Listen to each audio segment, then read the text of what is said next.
David Castello-Lopez n'en est pas avare. Mais alors, on a eu l'amiante, on a eu la cacahuète d'emballage. Ouais.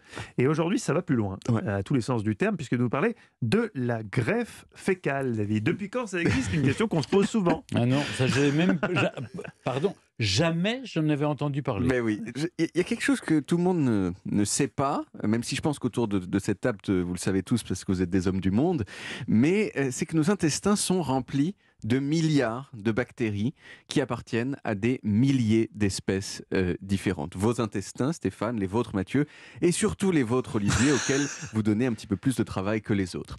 L'ensemble de ces milliards de bactéries, on appelle ça le microbiote. Chaque être humain sur la Terre a un microbiote qui lui est absolument unique. Il y a des gens qui ont des microbiotes vraiment super et d'autres qui ont des microbiotes un peu nuls.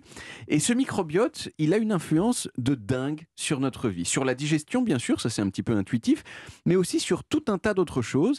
Et donc, en prenant des selles de certaines personnes et en les mettant dans le corps d'une autre personne, on peut modifier la personne qui reçoit ces selles.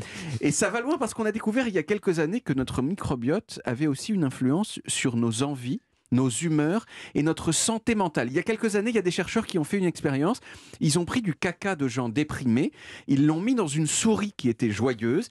Et qu'est-ce qui s'est passé? Eh bien, la souris joyeuse, tout à coup, elle est devenue déprimée, non pas parce qu'elle était triste qu'on lui ait injecté du caca, enfin peut-être un petit peu, mais surtout parce qu'il...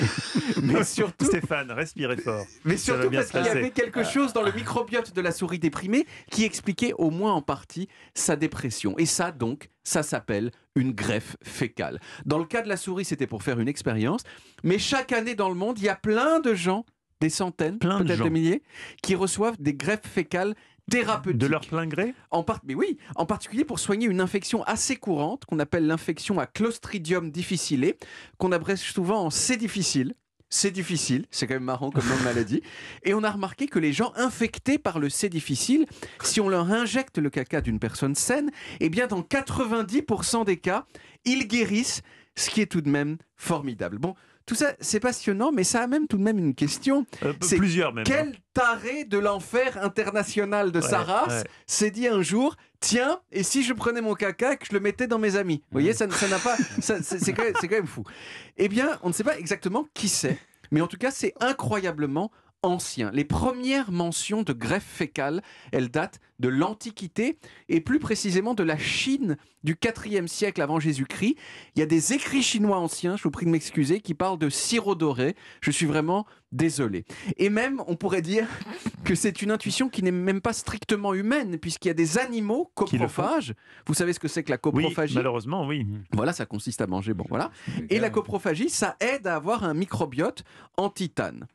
Bon, la greffe fécale... À quel prix? À quel prix, tout à fait. La greffe fécale est née en Chine, mais petit à petit, cette idée chelou au premier abord, elle a fait son chemin en Europe, avant même d'ailleurs qu'on comprenne pourquoi est-ce qu'elle fonctionnait. Et puis, il y a eu un moment dont je ne pourrais pas dire s'il était décisif, mais qui en tout cas est particulièrement intéressant à raconter. C'était pendant la Seconde Guerre mondiale, en Afrique du Nord. Les nazis se battaient contre les Alliés. Alors, vous savez que quand les Européens voyagent dans des pays exotiques, eh bien, ils ont tendance à choper la dysenterie. La dysenterie, c'est une sorte de mégacolique dont on peut mourir. Et il y avait des soldats allemands qui mouraient régulièrement de la dysenterie. Et là, les nazis, ils ont commencé à remarquer que les populations locales en Afrique du Nord, quand elles tombaient malades, elles mangeaient un peu d'excréments de chameau. Et dès que les premiers symptômes apparaissaient, et souvent ça les guérissait. Les scientifiques nazis, il y avait des scientifiques nazis, ils ont analysé le contenu des selles de chameau et ils ont isolé une bactérie qu'ils ont ensuite mis en culture. Et grâce à ça, ils ont pu guérir plein de soldats de l'Afrika Korps, qui était donc le corps expéditionnaire nazi en Afrique du Nord. Alors depuis, c'est devenu un domaine super prometteur de la recherche. Et à terme, on pense qu'il sera sans doute possible de traiter un nombre fou de maladies de cette façon, y compris donc des maladies mentales comme la dépression. Voilà, donc si un jour vous êtes déprimé et que les antidépresseurs ne marchent pas, vous savez que vous aurez encore au moins un recours avant de vous suicider, même si peut-être ce sera une raison de plus de se suicider. L'ultime recours, Stéphane, il faudra vraiment qu'on soit mal en point. Mettez en culture les germes de vos amis qui ont des selles convenables, et après on les prend. Moi je suis en grande forme, je suis donneur. Non. Faites un don, mais... 39-21. Là, ça met mal à l'aise. Ce n'est pas sale. C'est ça Ce que je voulais n'est dire. C'est pas Même ça, si mais on c'était n'a ça. pas envie de le manger. C'est Voilà.